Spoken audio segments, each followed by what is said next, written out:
Welcome into League of Our Own. Don't forget to like and subscribe to League of Our Own. I'm Goran Paladin with the 300 Gamer. Adam Blair. Blairy, great to see you again, mate. How are you? Yeah, I'm good, thanks, Goran, and always good to see you, mate. This time of the night, Tuesday, sorry. Bloody hell, I'm getting ahead of myself. But excited there. Rugby league's taking over my life, man. And it's always good, bro. Always good. Well, look, Adam, depending on when people take in League of Our Own, it could be Tuesday or Wednesday or Thursday. Let them choose. It's always going to be there. This is exactly true, yeah. So whenever they pick it up, it's all good. It's all good. I'll tell you what isn't good, and that is State of Origin 2 ruining the Warriors-Panthers fixture. There are 6 players unavailable for Saturday's game at Mount Smart Stadium because of Origin and because of the travel schedule, not being able to get the players into Auckland, have a proper rest, and play the game. Your first impressions of this news? I guess as a fan, where do you sit? Do you want the best team on the field, as in the best Panthers team, to compete against the Warriors' best? Or would you be happy with what's coming to New Zealand and fingers crossed you come away with the result and win another game, which sets you higher up the ladder? I've seen it. I would love to see the Warriors play against the best Penrith Panthers side and have their best players on the field competing. But in saying that, I don't know if the Warriors have their best players on the field, but they've got some quality stars throughout that team. They come up against, I guess, a weakened side through Origin of the Penrith Panthers. So home game, Go Media Stadium, Mount Smart, sold out. The fans are still going to turn up. They're going to get treated with an outstanding game, and the atmosphere is going to be all there. So it's still an exciting opportunity for the Warriors to go one step higher on the ladder. Yeah, if we're looking sort of internally or navel gazing, as they say, for most Warriors fans, they'll be very excited at the prospect. An understrength Penrith Panthers team, an almost full-strength Warriors team, minus Kurt Capewell. Who else do they have missing? They've got no Ali Leotawa, no Rocco Berry, obviously no Mitch Barnett, the co-captain, who's out for the rest of the season. But outside of those absentees, very strong Warriors lineup who are flying high, up in the top 2, top 4 of the competition. But I wonder if deep down, some rugby league fans would look at this Panthers outfit especially and just say, without Brian To'o, without Dylan Edwards, without Nathan Cleary, Isaiah Yeo and Liam Martin, some of the best players in the game, you're just losing something from the contest. This is a Penrith Panthers side, Blairy, that have featured in the last 5 grand finals. They are 4 times straight premiers, and they come to New Zealand for the first time since when? 2019? That's the last time they were at Mount Smart. And this is the team they turn up with? Yeah, maybe rugby league fans would be like, this is kind of disappointing, man. Like, it should be a blue ribbon event, and it's just reduced to rubble. I think, what is it, an 8-hour or overnight flight from Perth to get those boys on the ground.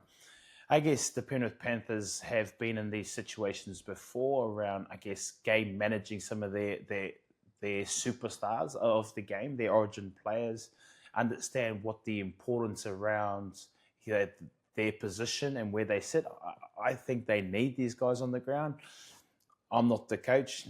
Ivan Cleary's going to give them a rest. The travel's going to be too much. Getting them to New Zealand from WA to be able to perform at their peak level, I think that'll be more recovery than anything before they get on the ground and hit the ground running at Go Media Stadium. So I think he's looking after the welfare of the players. But yeah, I guess Penrith Panthers fans would have loved to see their best 5 players on the field performing up against a red-hot Warriors team, I think. I went digging, mate, because I can't bring to the table what you do, which is in-depth rugby league knowledge, 331 games of experience, playing at the highest level for 15 years. So I have to use my brain. And I went digging. When was the last time Nathan Cleary played against the Warriors on New Zealand soil? Not my time that I was playing for the Warriors. 2018. Oh, he did play against when I was 2018. playing for the But Warriors. that's 7 years ago, man. So Wow. we, like New Zealand Warriors fans who don't travel to Australia and don't go to Magic Round, have not been able to watch Nathan Cleary, one of, if not the best player in the game, up against their side. And that's pretty And- ordinary. I know that things have been against them, obviously the COVID years and playing in Redcliffe and all that sort of carry on. And recently at Magic Round, they've played against the Panthers a couple of times, right? But to finally have a home game and it's just been wasted thanks to the scheduling of the NRL or whoever puts the schedule together. Because if they looked at that and they say, oh, there's a game in Perth on a Wednesday night, crazy. and then the Panthers are playing in Auckland on a Saturday afternoon, it's going to be bloody hard to get them all over there. Yeah, definitely. I think So they're responsible, ultimately, for us not seeing those players. well, you could say that, can't you, Goran? I just did.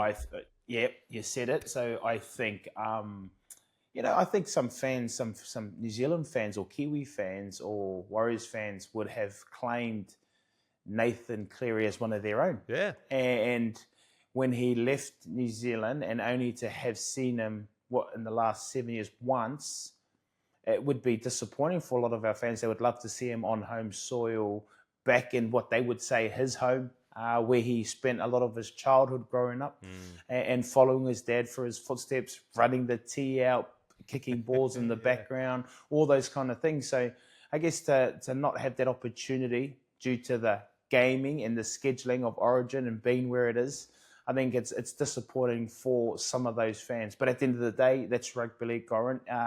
You can't always have your best players on the field. No. And Penrith has taken a stance and chose to keep their welfare, keep them recovered, ready to go for this competition. But in saying that, big job ahead for the Warriors, because I've got something to tell you, Goran. Go on then. I know we're talking about these good players, these superstars that are missing for the Warriors.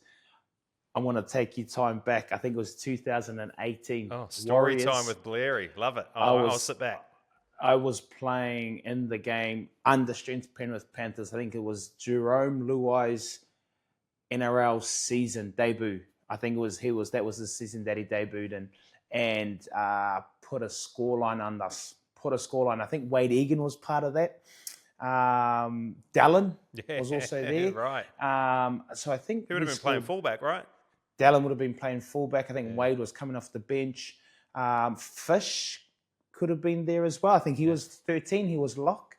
So, it's been a long time since an understrength team has played against a Warriors team that's got most of their players available. And that day, they gave the Warriors a bit of a touch-up. I think it was 30-4, 34-4. I might be wrong, but that was kind of closer to the scoreline. So Jerome Luai, superstar, come on, that was his game that made him. And then from there, he's just kicked on 4 premierships. He spent some quality time at the Penrith Panthers, played in some great teams. And Yo was there as well. I think Yo was there as well. So he was playing off the bench. So there were some quality players that they had, some guys that were up and coming, but also had a real understrength team in Origin time and beat the Warriors. So just for those fans out there, that this could be a danger game. Yeah, it's almost a lesson in complacency, isn't it?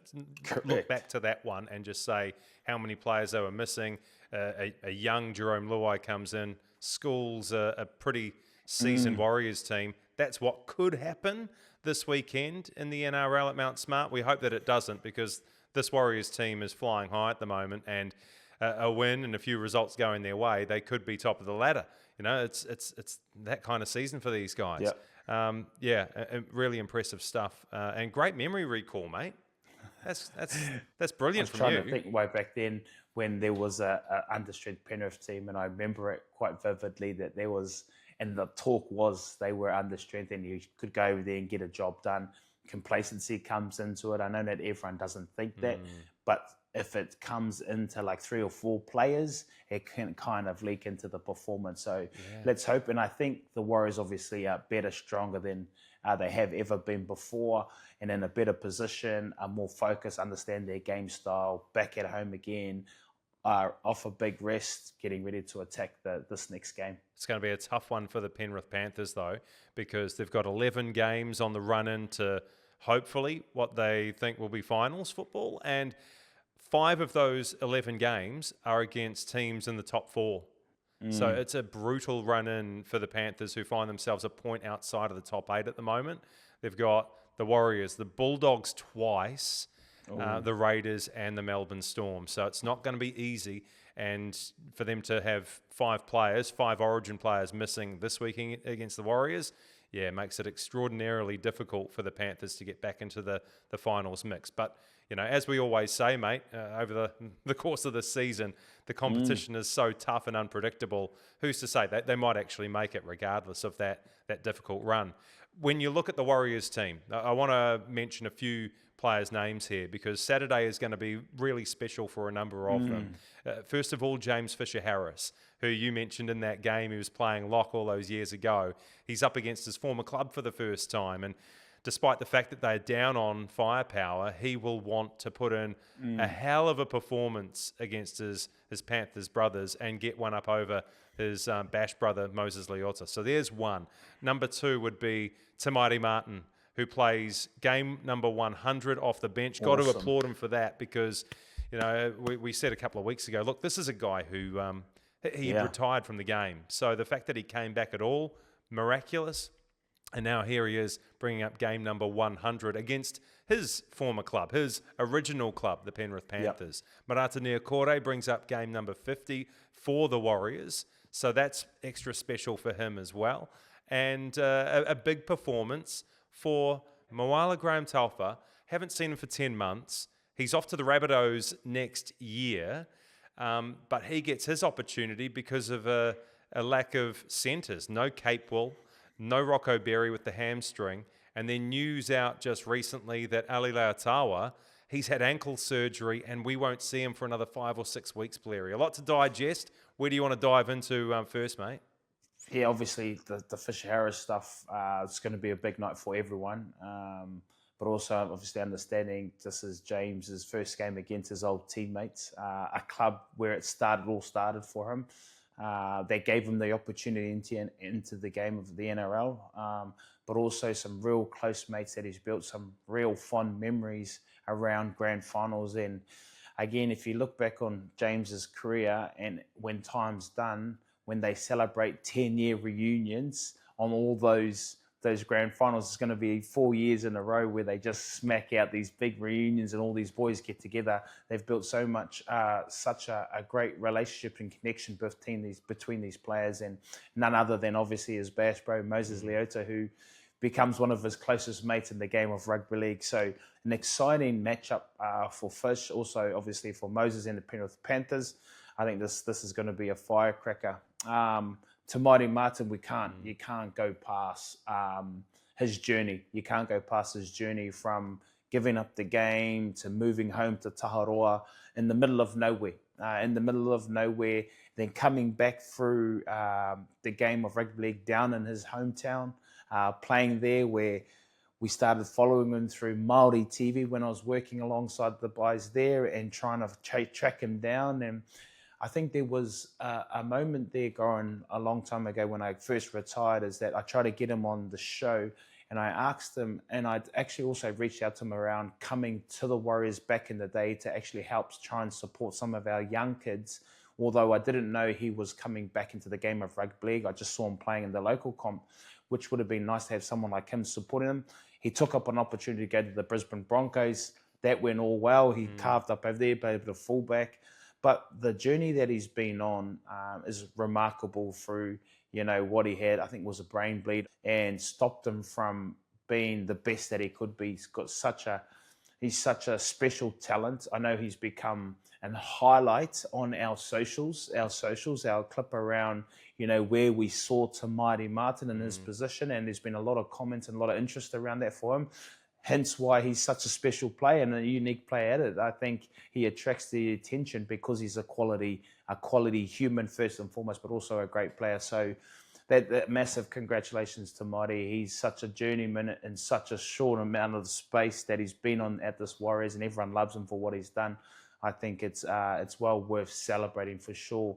Marata, it's always hard to play, one game in the NRL. He's played 50 games for the Warriors and has gone leaps and bounds. I think this year has been I guess for me, his most consistent year when it comes to his performance. Really has owned that back row position, but he stayed. I guess the biggest thing for Marata over the last couple of years at the Warriors, a lot of his times he's had a lot of concussions, little niggles, injuries, knees, ankles. But I think this year's been his most, I guess, successful year when it comes to his performance and consistency.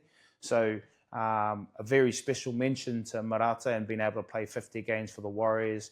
The good thing about this whole thing, Goran, is that these players get to play on home soil in these milestone games. Yeah. Moala for Graham, man, was only a couple of years ago, or even a year ago, that he was playing in the NRL for the Warriors through opportunities, which now gives him an opportunity due to obviously a few injuries, which most players get the opportunities through, but also for his performance in New South Wales Cup, sitting at top of the table there, have won 9 straight games in a row. Hence where the club is sitting at the moment and how consistent they are being around, bringing these young players in. When players are injured, boys are just stepping straight into their spots and getting a job done. So massive weekend, all 4 players. A huge congratulations to them back in the team for Moala and also for all those milestone boys. How good. Yeah, it's bloody brilliant. That's how good it is. On to Te Maire Martin. We've seen players forced out of the game early before for a myriad of reasons. I'm thinking about Gerald Yaoye with his compound fracture of the ankle, which it changed the gait that he walked and ran with, and he was forced out of the game at a very early age where he showed so much promise and potential, and he was forced out of the game. You only have to look at the Sydney Roosters for all of the concussion-related issues with Jake Friend and Boyd Cordner forced out of the game early, Dale Finucane in recent times as well. And I thought that Te Maire would be lost to the game completely because, I've got a former colleague, a guy called Brendan Telfer. He's one of New Zealand's best sports broadcasters and a bloody good guy. And a few years ago, he suffered the same thing, a bleed on the brain. And he was wiped out for a very long time. And it really affected like his everyday life. When I went round to visit him not long after it had happened and he was on his way to recovering, I was blown away by how tired he was, how little he remembered and how tough it was for him to recall facts. And this guy was a sports encyclopedia. And so I think about him and then I sort of transfer that to Te Maire. And look, everybody's experiences are different. I get that. Yeah. But I wonder how difficult it must have been for him to, first of all, deal with that diagnosis, get through it, and then get himself into a headspace and physically right to play NRL Rugby League again. That is phenomenal, man. So, I take my hat off to Te Maire every time he takes to the field. I think it's a bloody amazing thing that he's doing. And for him to have brought up 100 games this weekend against the Panthers, his original club, it's special. Oh, it's truly special. And my only hope for him on game day is that he gets big minutes and he can really put his palm print on the performance and hopefully a win for the Warriors. And 2 weeks ago when the Warriors played the Sharks, their last game before the bye, it was the most minutes that Te Maire had played this season by a long way.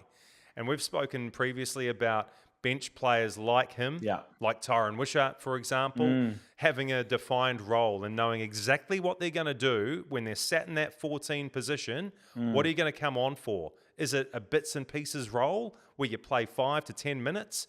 He played 33 against the Sharks, and they ended up putting a bloody fantastic score on them. What was it, 40 points to 10? They killed them in that second half. And so for him to have a defined role from this point on, if his spot is on the bench, that can only help him and the Warriors club, eh?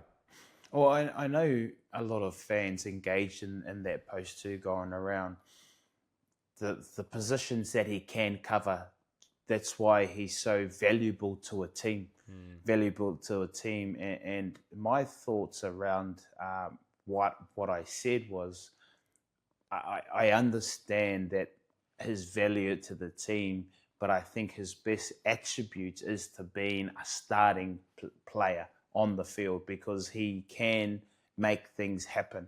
But he also can show you what he did against the Sharks when he gets more time out there. Hence why I think he is a starting player. But if you're going to have someone on the bench that covers all these positions for you, Te Maire Martin is most probably your best attribute to have. So it's a conflicting role that he has because he's such a quality player.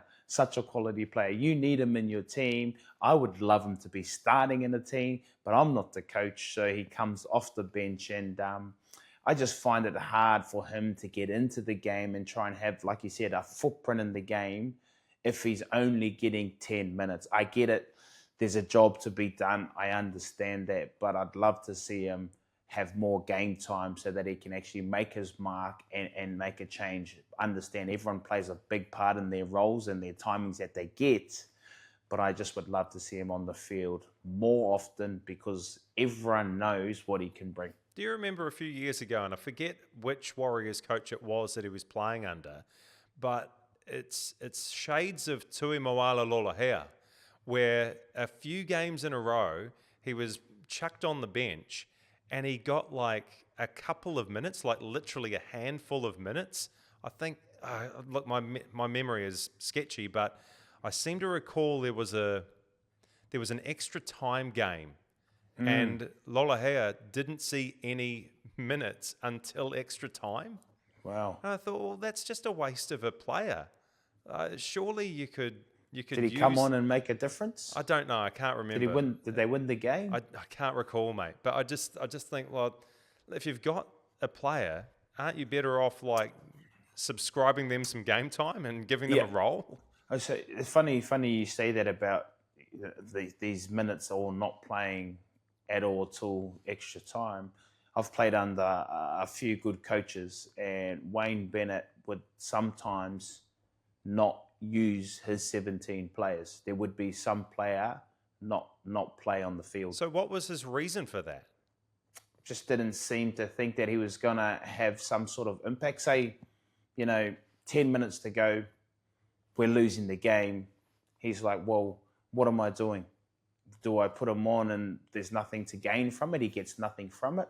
Or do we just chuck him out there and let him experience the 10 minutes? He's not going to really make a difference. The game's gone past him.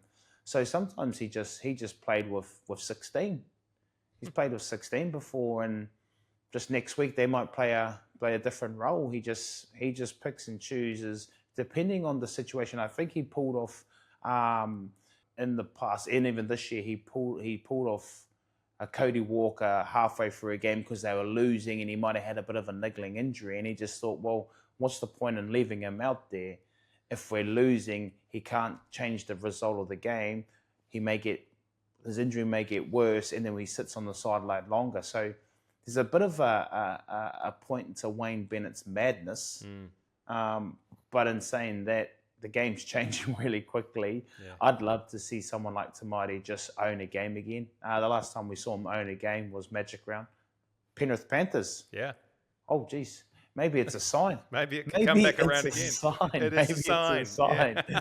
The rugby league gods are telling us. I think that was the moment that they said, hey, Sean Johnson, don't come back into the team because Te Maire Martin is doing such a good job. I think they went on to win 3 games in a row with the two halves pairing that they had. So maybe there's another shining light to the game coming, which would be awesome for someone like Te Maire. But yeah, would love to see him get a bit more minutes and be able to put a footprint in the game. Man, someone who's not going to see game time for a couple of weeks is Taintu Opiki.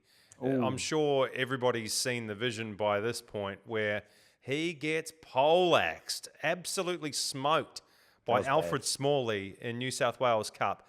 And the game is over. It's done and dusted. It's 46-22. Warriors win. The guy has come in across like 2 other defenders to hit him in the blind side. Tuopiki is facing to his left, and he's hit on the right-hand side. It's not just the initial hit, but it's when Tane is on the ground and he basically dives on him, drops his shoulder or whatever.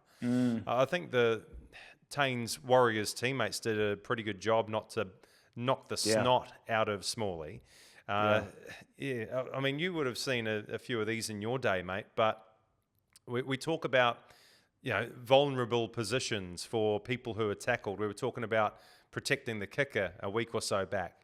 And this is one of those incidents, right, where a player is receiving the ball looking one way, and it's very hard for them to realise what kind of impact is coming on the blind side. And so it's up to the defender, correct me if I'm wrong, to make sure that they get their contact right. It was horrific, mate. Both actions, the initial hit and then the hit on the ground was probably worse. I'm just going to be careful here, Goran, because in my time, what did you do in your day, mate? You were the guy steaming in on the blind side. I think that was called play on back in the day.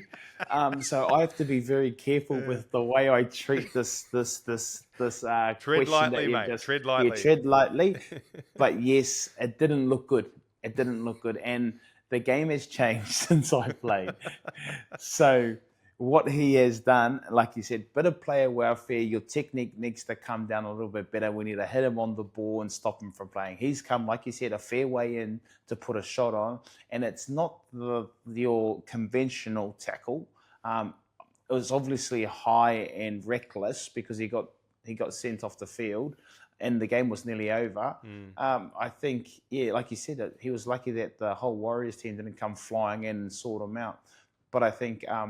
It wasn't the best tackle technique, and also wasn't the best looking tackle, because when you see it at full speed, it looks ugly. It looks ugly. So thankfully, obviously, Tane's going through some protocols now, his concussion stuff. So hopefully all that comes back after his mandatory stand down and he's back on the field. But it didn't look good. Did not look good at all. And the NRL are doing what they can to protect players, but every now and then, one's going to slip through the net. And it takes me back to Origin last year. I saw a Li'i on Reece Walsh. Hit him high, took his head off. It was dangerous, ugly, reckless. I think in that occasion, Reece was slipping, right? But it still was really similar to, I guess, trying to look after your players on the field and player welfare and keeping them safe. So similar look to that, just not on the big stage. Glad you brought up Origin. Queenslander. I got the wrong colour on too. Yeah. I mean, where's my New South Wales jersey? Oh, mate, I can't help but just look at that rubbish and just go, what is that hanging up behind you? Had your opportunity to rip it off the wall when you were over here a few weeks ago. You didn't have it up, though. Did you have it up? I think I did. Oh, I should have burnt it while I was there. Anyway, speaking of Origin, right? The reason why we do this is to encourage people to engage, to comment, to talk about Kiwi Rugby League, Warriors Rugby League, Kiwis in the NRL, and all of that. And we got an awesome comment from Alex Hirini on our YouTube page last week. And it was in reference to us talking about the opportunity that might lie ahead of Kalen Ponga. Perhaps he could do a bit of both at some point in the future, play for the Kiwis and play Queensland Origin as maybe the rules get tweaked. And Alex's point was this. He says that at Origin time, there should be a focus on international rugby league for not only the Kiwis, but for England, and that we should play in a 3-match series at the same time, the same venue as State of Origin. And I think it's a brilliant idea. Do you have any issues with that? Being involved in the Kiwis camp and desperate for international rugby league through the course of the season, you must be absolutely frothing at the idea of having something like this. To be honest, even when I was playing, Goran, we always wanted more test matches, purely because we get to the end of the year and we get 3 games max to try and do something special. And it most probably normally takes us a game to get comfortable and in into our game cycle, feel like we got a bit of match fitness and stuff like that, or connection more than anything. Yeah. The Anzac Tex, I know we've spoken about this so many times, Yeah. and I don't know how many times even players have to come out and say how important that is for us as Kiwis, but also to include more games in the rugby league calendar. Understand that the calendar is full, but if they can put Origin on through the year, surely they could have, say, like Samoa, New Zealand, so like the Pacific, you know, how we do the Pacific Nation Cup at the end of the year. We can have some build-up games in there and get ready for the back end of the... So we're just getting more test matches together. And saying that, you look at both sides of Queensland and New South Wales, a lot of Pacific brothers in there. Yeah. What would they choose if there was an opportunity to play, say, New Zealand, Samoa, Tonga, just one game through the three series, just to get more international on the big stage, more international games on the big stage. So I think it wouldn't happen, but it'd be awesome to get more international games. I think the game needs to keep growing. Hopefully with this new rules that are coming in for eligibility, that the game continues to grow, the NRL support it. I guess a hard one for England to travel over mid-season while they're inside their season. I think if the games are on here in Origin and we're thinking about putting it before the Origin game, why not? Why not? I think Kiwi players would love to be able to continue to keep playing more test matches, and it's a need for New Zealand Rugby League. It's a need that we need more test matches on the big stage. We need to keep playing more games. It only creates more opportunities and gives opportunities to, I guess, your best performing players this far in the season, which then gives an opportunity for the back end of the season to pick an all-round quality team. It would be very difficult.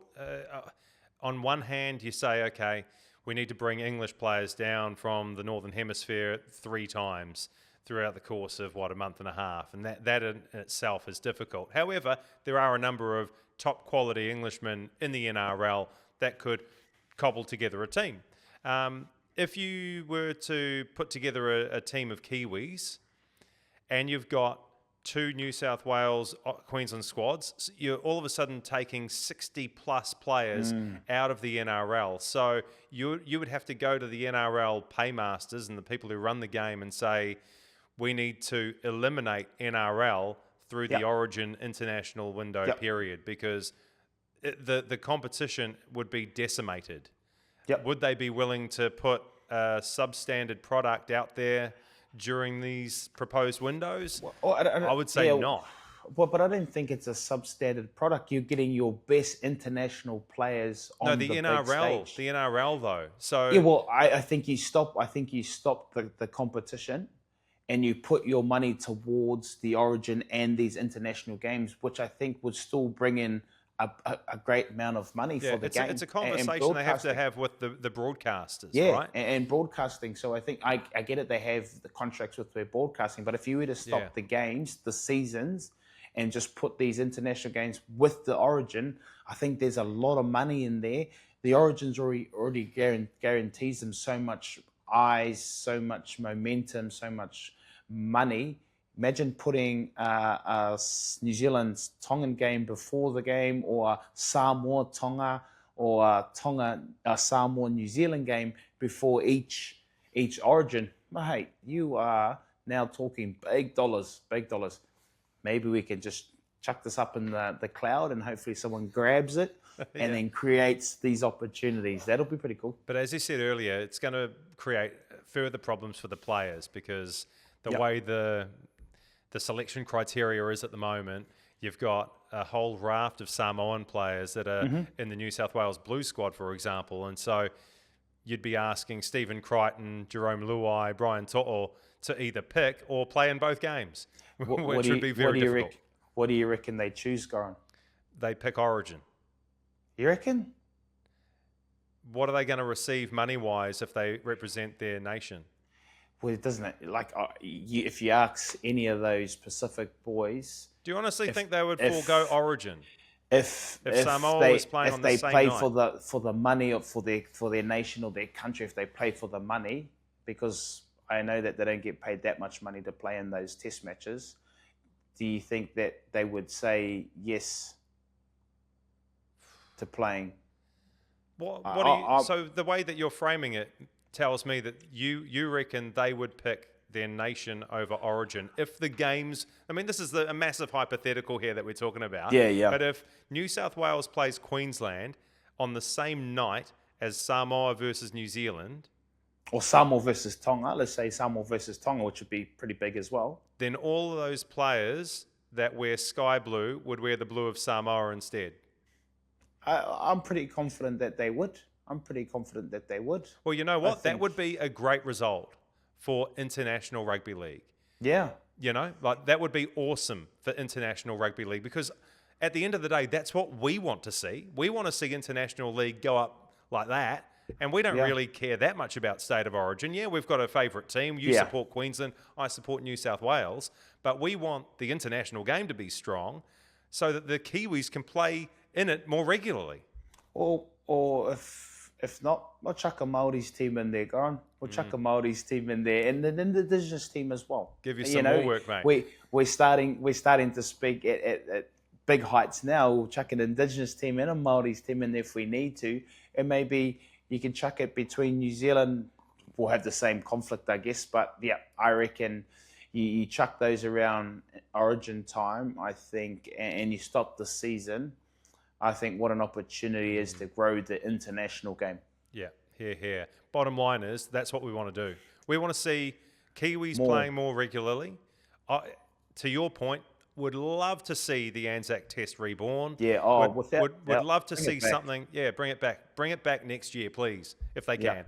So Anzac Test playing during the Origin window and at the end of the season because it's going to take years for Kiwi representatives to build up the number of caps. How many games did you play? 51 was it in the end? 51. 51? Yep, 51. If someone's starting the game tomorrow, how many tests will they play over the course of a 15-year period? Like if they played every single game, are they going to make 51 like you did? Probably not. I don't think so, Goran, and hence why there's a need and there's a want for more international games, especially for New Zealand Rugby League and the Kiwis. They need it. Would love to see more Kiwis hitting that 50 mark.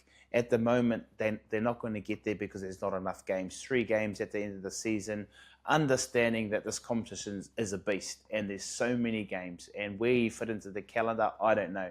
But if there was a thought of putting some more international games on, stop the season, chuck the games before the Origin, and voila, there's your money makers there. Yeah. And, okay, if they said there's no international rugby league possibility, what about, and this is something that we used to toss up all the time at Radio Sport, and I'm sure you and your mates would have been talking about it, if it's not international rugby league, can we do like an island of origin or some sort of Kiwi origin type game where it's almost like a trial for matches at the end of the year? Would there be enough in it, or is it too much a replica of what the Aussies are doing over there? And obviously they've got history, they've got tradition on their side, and we'd just be seen as a pale imitation and copycats. You know what I would love, Goran, is another New Zealand team or another NRL team in Christchurch. Yeah. Then we're starting to build some rivalry within our own country. Then there may be a thought of chucking something like that in. You know what I mean? Because I think that's when we start getting fans buying into their club, their team. Your Warriors will have your diehard supporters. Your Christchurch team will start building a big fan base, and it will be a massive occasion just by having 2 New Zealand teams going at each other, similar to, I guess, the Dolphins and the Brisbane Broncos, or the Brisbane Broncos and the Cowboys, or the Cowboys and Titans, those kind of teams, the Queensland teams. There's rivalry there. So I think until they can create another team in Christchurch, I think that's the spot for it, an NRL team in Christchurch, then we can start building up some north-east-south rivalry. Then there could be an opportunity to do those things. So, yeah, it'll be good, but I think it's still a fair way away. Yeah, and we've seen what's happened in the football competition, Yeah. the Australasian football competition with Auckland FC coming in, Wellington Phoenix. Yeah, it's not Yeah. North v South, but close enough to Close it. to it, yeah. And everybody's gotten in behind Auckland FC, and we've seen their success. So it could happen for rugby league. We just need people in the South Island to keep on pushing, because look, if they can get in a team from Papua New Guinea, if they can revive the North Sydney Bears and the Wild West Oh, over there in Perth, then surely Christchurch is a chance. With a brand new rectangular stadium with a roof on top, come on. It's just crying out for a rugby league team. Man, is that stadium ready in 2026, January or February? I'm pretty sure it's ready next year, mate. If it's ready in February next year, Goran, let's chuck another hypothetical out. The All-Stars. Oh. How about if it was Yes. if it's ready in February? When do we play? February the 14th. Just saying, it's February the 14th. There could be an opportunity, if it's ready to go, to have the first game of league played on there, being the All-Stars. Just chucking it out there in the cloud again. Here I am, just chucking things out there, and someone's just going to grab it. Yeah, well, we hope. I mean, if anybody grabs a hold of any of those things, it'd be great. But look, it comes back to Alex Hirini. Thank you so much for reaching out, taking the time to make the comment. We've had a great conversation on the back of you having a chat with us on League of Our Own. So thanks so much for that. And anybody else who wants to comment, feel free. That's what we're here for. Blairy, it's time for Betcha This Happens for round 16. And I'm a little more happy. I'm a bit more smiley because the last couple of weeks have been okay. Yeah. You know, yeah, we didn't get the origin affected round. We were 4 from 5, but last week or the week before that, it was 7 from 8. So we are tracking or trending in the right direction, mate. We're having a crack, and we're getting there slowly. It's been a bit of a long process, but the last 2 weeks have been close. Just not good enough. I've got a message, though, for Anthony Seabold and the Seagulls. Oh, bro. Stop mucking up our multi, because that's what you've done the last couple of weeks. You had an absolute gimme at the weekend, fluffed your lines, and they were the ones responsible for killing our 8 from 8 as well. They died against your Newcastle Knights, didn't they? Yeah. Well, let's not be those people, Goran. Let's just back what we think, stick with our heart, and go after it. Okay. Great pep talk, boss. I appreciate that. The best thing about this weekend, no Manly Seagulls. They've got the bye. So it's surely 7 from 7. Let's run through it, mate. I've got the West Tigers to lose to the Canberra Raiders, because that's what will happen. Surely. Yeah. I think I'm just going to pick mainly favourites. The Warriors, $1.24 to beat the Penrith Panthers, $4.10. Okay. The Dolphins are scoring some points, aren't they? Oh. Your buddy, Cody Nikarima, on the fire. Neff. Woo! Him and Izzy Katoa, they are the most, I guess, the most exciting pairing halves in the competition right now. But it looks like they're enjoying themselves, Goran. That's the main thing, is the Dolphins are playing a brand of football that excites everyone in the team, from middle forwards to your halves and to your wingers, to be exact, with Bostock doing what he does really well. So, man, they're playing a great brand of footy, those Dolphins boys. Dolphins to beat the Knights, sadly, Adam. Oh. Melbourne Storm over the South Sydney Rabbitohs. We've got the Brisbane Broncos to beat the Sharks. Oh, man, Broncos is such a hard team to watch right now. And I think we say this every time. I think they've got so many superstars and quality all over the field that they just sometimes are unpredictable. But I'll let you, if you think that's where you want to go, stay with it. I do want to go that way. Broncos are the favourites? Favourites to beat the Sharks, playing at home. Broncos at home. So, yeah, $1.50. Broncos, Sharks, $2.60. The North Queensland Cowboys, I don't know if they've got what it takes to tip up the Roosters. So I'll go the Tricolours. And then the last game, Eels are outsiders against the Titans. Eels don't have Dylan Brown because he's sitting down with that stupid referee contact suspension. They don't have Mitch Moses, but hey, Ooh. yeah, I'll go the outsider and back the blue and gold. That's a Ooh, yeah. Yep. Hey, go for it, Yeah. bro. Yeah. Okay, that's a multi of That's just jumped it up there. $13.23. so I'll put. Give me a figure. How much am I putting on this one? Oh, you normally only put $1 on everything. I'll put $2 on. There you go. There you go. $2 on, returning $26.46. Remember, bet responsibly like I do on the Bet Your app, R18. Please gamble responsibly. Blairy, I think we've done it, mate. We've come to the end of the line, and we've covered off a lot of awesome rugby league. We're getting the international game back where it needs to be. Kiwis playing more regularly through the season, thanks to our pal Alex Hirini. Always a pleasure, Goran. And yeah, man, rugby league just never stops, and the international game is a must. So thanks to our bro. Everyone, keep commenting, keep liking, keep subscribing, and come at us with some more questions. Love them all. And we'll see you next week on League of Our Own. Until then, have a good one.